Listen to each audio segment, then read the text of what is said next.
Chapter 5. Management. Have you ever tried to have a logical conversation with an emotional person? Have you ever tried to mix oil and water? I say that because the next question is just as silly, but you need this context for it to make sense like it's supposed to make sense. Have you ever tried to make someone happy? I have. And the craziest part about it was no matter what I did, it wasn't enough. My mama used to tell me that if you give the wrong person an inch, they would try to take a mile. In that same conversation, she also told me that the wrong person will always take your kindness for a weakness if you let them. I know I spoke briefly on management, but I didn't go in depth on it. And you should already know why. I know the story. And I also knew that this part would come back up, and I would have a chance to explain it to you in great detail. So let me get to it.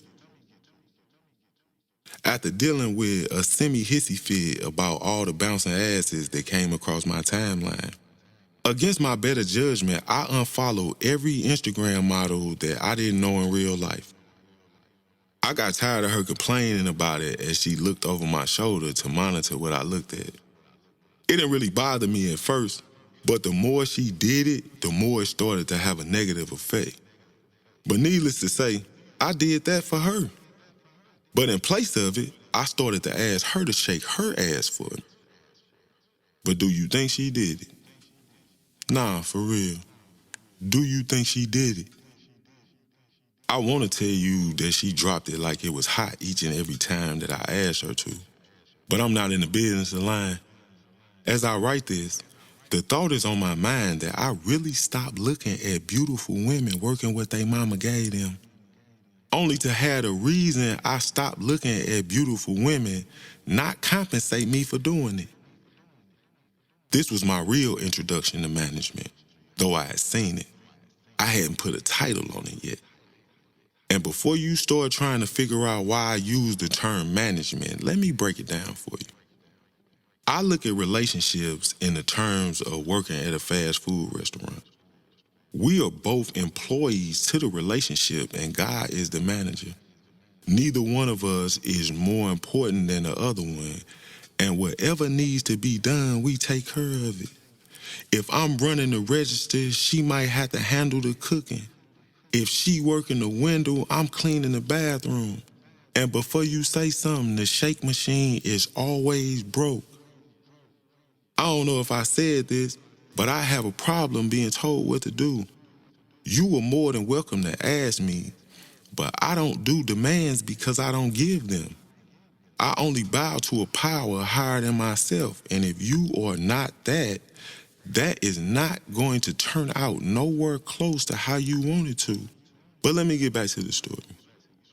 Those unfollows put me in a bad place when it came to keeping my friends entertained while they are not with us. And that ate at me for some odd reason. Probably because they have been with me way longer than she had. But I was trying to live the saying, happy wife, happy life. And I thought it was working.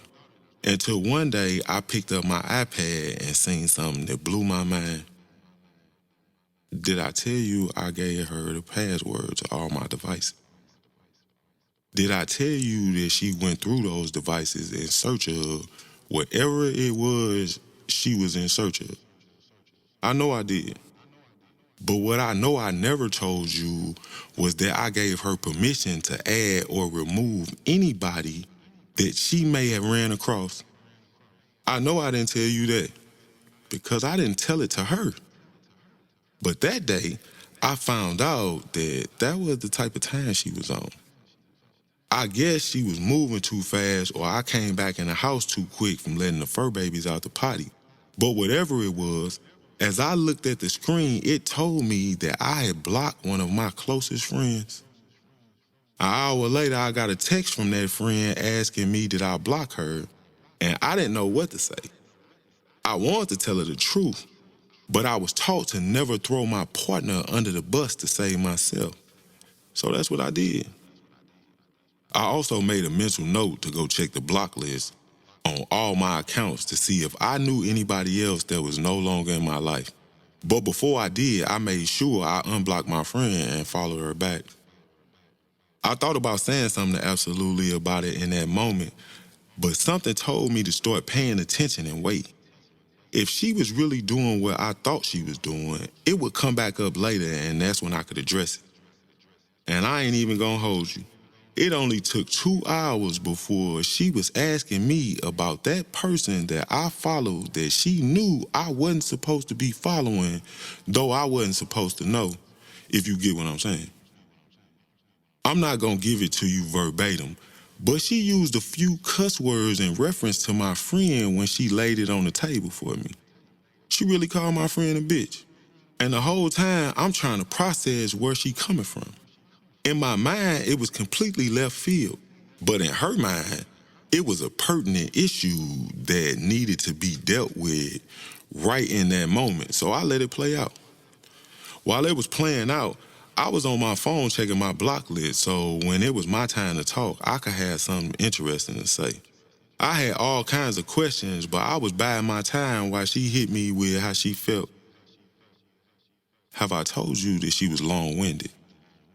The thought crossed my mind to cut in and speak my piece when she said something that I didn't agree with, but I didn't. Good communication is only good communication when one side speaks, then the other side. I went back and forth with her on more than one occasion about this unsaid rule, but you know she didn't get it. Her words all came from an emotional place, and you should already know where I was with it. But when she finished, it was my time to shine. I didn't really know if I wanted to go straight in for the crusher out the gate, or did I want to take my time and let it build. Thinking rationally, it didn't make sense to me to go in for the kill immediately, so I played around with it. I had wondered why the number of people that I follow had been changing, but after checking my block list while she was talking, I knew exactly why it had happened. Several of my real friends' names popped up in that section, and I knew for a fact that I wasn't the one to put them there. She tried to play the emotional card when questioned about it, bringing up the fact that some of those women brought out her insecurities and she was uncomfortable with them having access to me. As the words exited my other ear, I questioned said insecurities because from our previous conversation, she didn't have those. And I was more concerned with where they came from than how she felt about them. Did I tell you she tried to cut me off and change the subject? But it didn't work. I looked at that curveball she was trying to throw and let it go right past me. Ball, wide left. She started this conversation, and I was pressed to stay on topic regardless of how she tried to sway it in a different direction. None of that mattered. The only thing important to me was to get a clear understanding of why and how she thought any adjusting of my social media was her responsibility. I remember her telling me that she didn't do social media. But the more I got to know her, the more I noticed that she was doing my social media.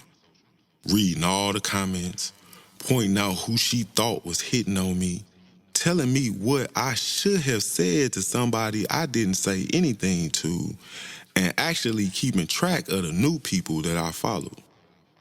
This fact was met with the waterworks, and I had enough of it. There was no way in hell that she was going to be the violator and the victim at the same time. And I put it out into the atmosphere. All that crying needs to be done for something I did to her that warranted that type of reaction. But I hadn't done anything. I was only asking her about her actions, and it seemed like I was the aggressor by how she played it. So much so that when I couldn't get a logical answer on why she did what she did, I charged it to the game.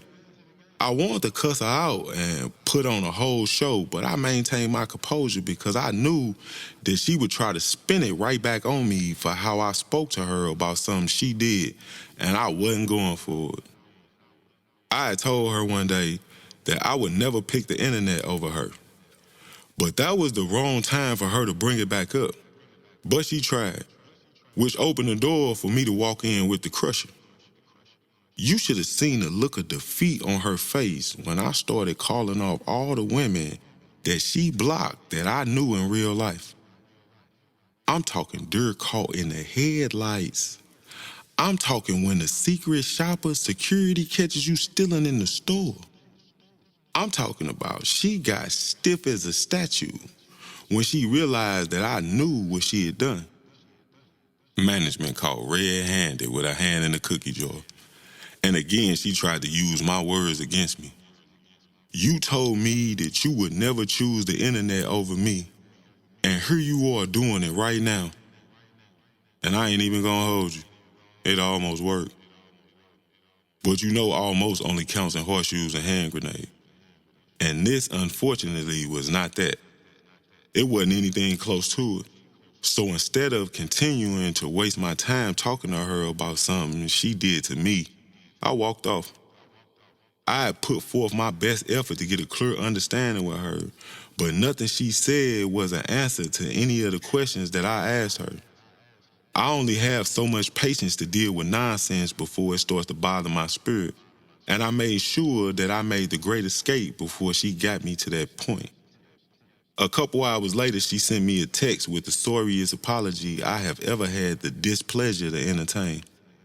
The only reason I took it was because inside said text, after wasting a good 150 words, she stated that she was finished with the internet and she would be deleting all the apps and concentrating on our relationship. I skimmed through the first part, but that part got read, then reread, then read again, then reread again, just to make sure that my eyes were not deceiving me. That was a strong statement to be writing down, knowing I am a literal person and I was going to take it just how she said it. Random. I have always wanted to know why it is so much easier for women to talk to me inside of a text message when 8 out of 10 we are in the same place. It's the most confusing thing to me ever, and I still haven't figured out why it gets done to me. I don't scream and holler, I don't cuss at them, or none of the other nonsense that comes with the toxic behaviors. But for some odd reason, talking to me face to face when they are wrong is a no-go. Relationship after relationship, and I was still dealing with the same types of behaviors. I don't care that my voice is deep. I don't care that I think before I speak. I don't care that the other person has a hard time taking accountability for their actions. None of that moves me in one way or the other. In my mind, if you can't say it to my face, there is really no reason in saying it. It could get used against you later on because it's a true reference of when you told a goddamn lie.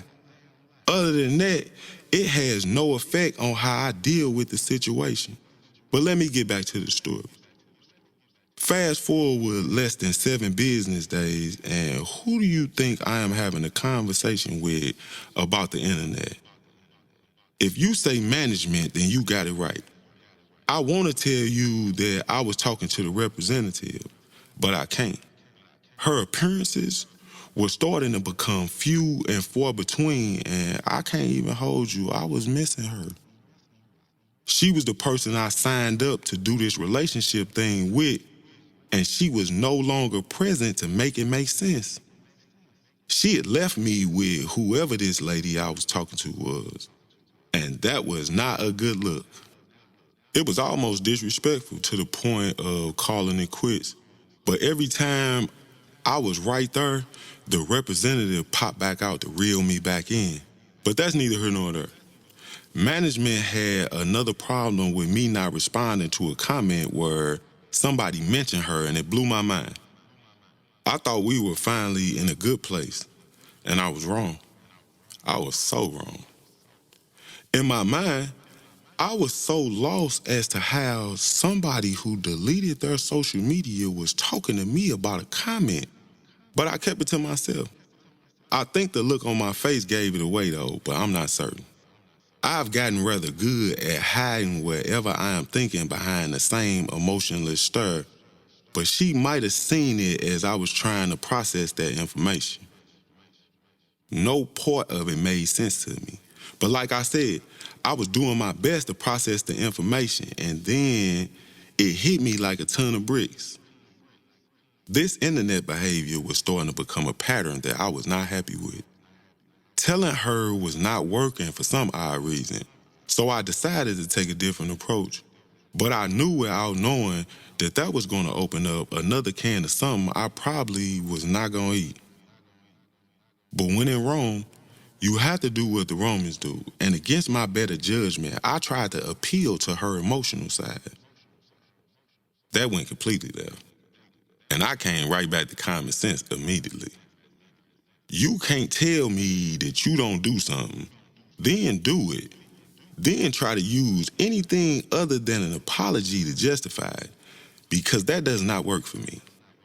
But you know she tried it, and you know it failed. The only thing it did was put me on game about this reoccurring situation so I could really start paying attention to it. Management had serious control issues, and I was starting to see how that could eventually become a problem for me. I already had 2 strikes, and anything that could possibly be a reason or a cause for me to catch another one was out of the question. I don't like, lust, or love anything that much in this world that I will throw my freedom away on it. And as soon as I said whatever it was that bothered her in such a way that she didn't want to talk anymore, I removed myself from her presence and started Googling domestic violence laws in the state of Georgia. While I was doing so, I learned a couple things that I didn't already know, and I also took that time to mark her first strike down in my memory bank for future reference. Love is one thing, but stupidity is another. And if I don't know anything else in the world, I know how to be stupid. But with age comes clarity, and with experience comes understanding. And both of them was telling me that if I don't nip this in the bud ASAP, I would probably be dealing with it forever dealing with her. And who has time for that? Later on that evening, after she ordered food, I took the time out of my day to say it again. And it was met with the same managerial resistance that was becoming normal with her. She wanted my life and her life the way she wanted it. And the more I listened to her speak, paying very close attention to the verbiage, she was spelling it out for me. Any disagreement with the protocol was handled with emotions, knowing it would go over my head. At first, I thought she was playing with me just to see what my reaction would be. But after 10 minutes of repeating things to me, I said to her, I was certain that this was not a dream, and I was no longer in Kansas anymore. I ran into the Wicked Witch of the West in Wonderland, and clicking my heels was not working. I tried it. I tried everything I could think of, and none of it was working. So I tried something else, hoping that would do the trick. Using her job as a reference point, I explained to her that I didn't ask about her job when she came home because that has nothing to do with me. Plus, on the back end, I knew not nothing about billing and coding and didn't want to. That was her thing, and I left it to her to do. I had no interest in discussing the day-to-day affairs at her place of employment. When she got home, she was home, and that was where I was with it. When she let me know that she understood where I was coming from, I flipped the coin over and broke down my job to her in the same terms. I work on the internet, and under no set circumstances that she could put together in her mind did I want to talk about the internet or anything related to it with her. She didn't work there, and from everything she had said aloud, she didn't want any part of it. All I wanted was for her to keep her word, and everything else would take care of itself. I didn't care about her insecurities. I didn't care about her intuition. I didn't care what who had to say about what. The only thing that I cared about was the power of the spoken word. And from the words she had spoken to me in previous conversations, I should not be having to deal with any of the nonsense that she kept introducing to my life. When it was all said and done, I asked her to shake her ass for me and she walked off. The thought crossed my mind to say something completely out of the way about it, but I kept it to myself. She was showing me with her actions that I couldn't watch ass shaking, nor would she make up for that void that she caused in my life. But like I said, no good deed goes unpunished.